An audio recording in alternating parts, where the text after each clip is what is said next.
Okay, last run here. I had to delete the last two. I almost made it to the last one and then I screwed up, so I have to start over. So we are going to talk about statistics today. I love statistics because you can't really argue with them. And that just gives us a clear understanding of where we're at. And once we understand where we're at, we can figure out what steps we can take to advance, right? To move forward in our spiritual journey and the mission that Jesus calls us to, which is to go make disciples of all nations. And so I was curious because we were doing a parent meeting not too long ago, and we were asked the question. I was asking the question, what are the numbers after COVID? So what is the data show as far as how many people came back to the church? And it looks like roughly around across the board for the United States, about 20 to 25 people have stopped coming back to Mass on a regular basis. And I was curious because I know that we take numbers here in St. Mary's, and so I wanted to check the numbers for our particular church. And we were even worse. We were even lower than the average. So I think in 2016, 15, 16, and 17, I took the numbers of September, and it was roughly around mid 300s to upper 300s, and sometimes 400 for Sunday mass attendance. Here comes Jenny. And on 2022, the September of 2022, we were closer to, I think, just over 200, sometimes in the upper 200s. But we took close to probably a third of our parishioners that have left since COVID. And I just wanted to maybe put that out there so that we can kind of see, okay, what is going on? Why on earth is this the case? If we were fighting in an army and just a third of the people left, that would be something worth being worried about, right? That's kind of a big problem. And so I think that, and this is just my own personal reflection on this, and I think that it makes a lot of sense. So a lot of times people don't really realize what they're giving up, right? If people knew what they had, if they really knew what they had as Catholics, they would hold on to it and we wouldn't be able to take it out of their cold dead hands. That is how awesome the Catholic faith is. And I can say this with absolute certainty, that the Catholic faith has infinitely more to offer than every other religion combined. Okay, I can say that with absolute certainty that is the case, and it revolves around this Eucharist, right? The Eucharist that we have is either true or it's false. If it's false, we're in big trouble. If it's true, then it is the most valuable thing that any of us can receive, and so I think that in order to drive this point home, I was reading Revelation the other day, and it blew my mind. I mean, I was just dumbfounded. I was like, whoa, this is awesome. So I'll just read it really quick, and then I'll share my reflection. So this is John in Revelation, so he has a vision of God, and this is his reaction. So it says, "Then I turned to see a voice that was speaking with me, and after turning, I saw 7 gold lampstands. And in the middle of the lampstands, I saw one like a son of man, clothed in a robe reaching to the feet and wrapped around the chest with a golden sash. His head and his hair were white like white wool, like snow, and his eyes were like a flame of fire. His feet were like burnished bronze when it had been heated to glow in a furnace, and his voice was like the sound of many waters. In his right hand he held 7 stars, and out of his mouth came a sharp 2-edged sword. And his face was like the sun shining in its strength. When I saw him, I fell at his feet like a dead man, and he placed his right hand on me, and saying, 'Do not be afraid. I am the first and the last, and the living one.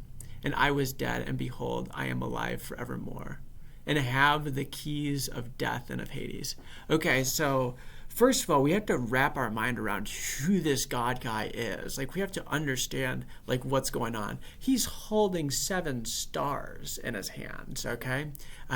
Just to give you, 1,000,000 Earths fit in our sun. The biggest star that they found that in existence, they call it the Big Dog, which is kind of a strange name. But 7 quadrillion Earths can fit into that star, the Big Dog. And what's a quadrillion? So you have million, billion, trillion, quadrillion. Okay, so the number is just outrageous.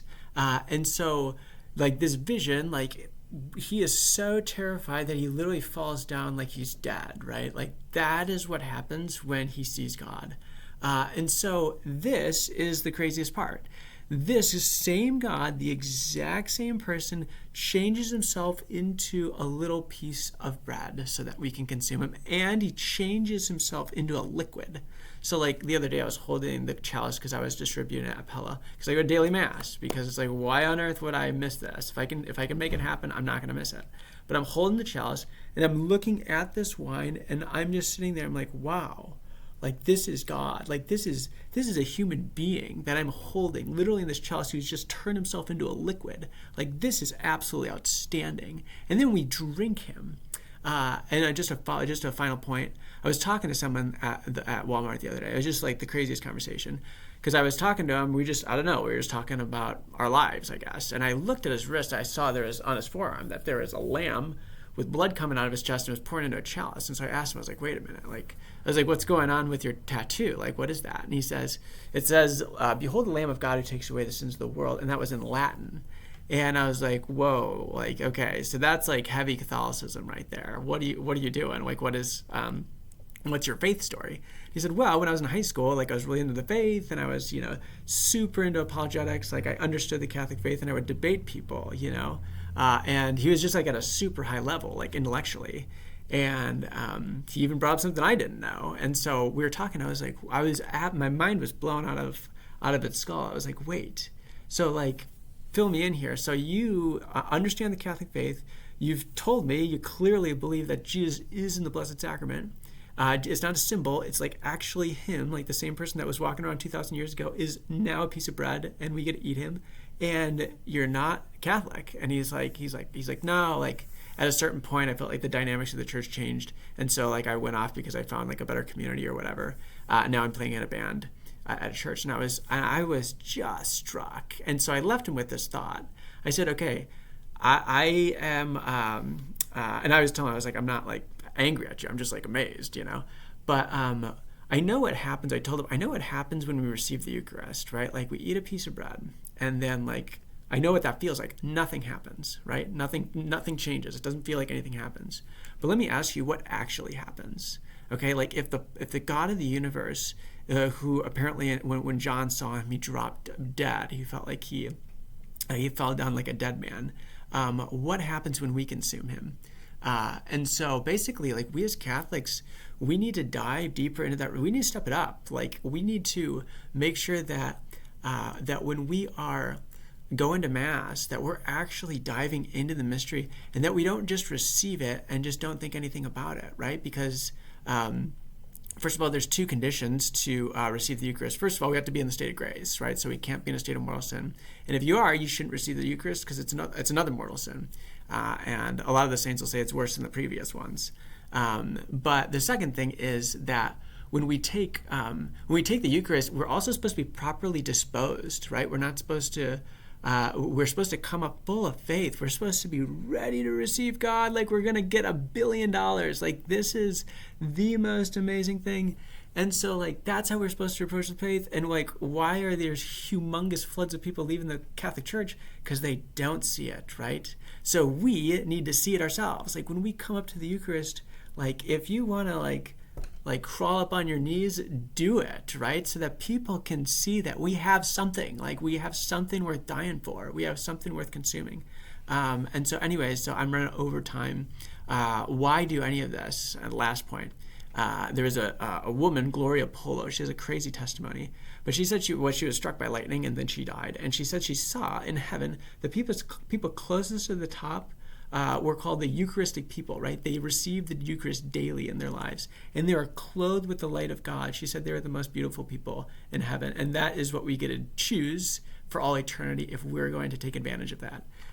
So yeah, and just this is all so good. Like this is all so beautiful. Like we just need to see it, and we need to live our faith. I'm talking to myself here because I am a pathetic sinner. I'm just like the greatest sinner. And the fact that I know all this stuff and I'm not like acting the way that I should is even worse. But pray for me, I'll pray for you. And I just hope that we can win him back, right? That is our goal. So, all right, God bless you. Have a great day. Bye.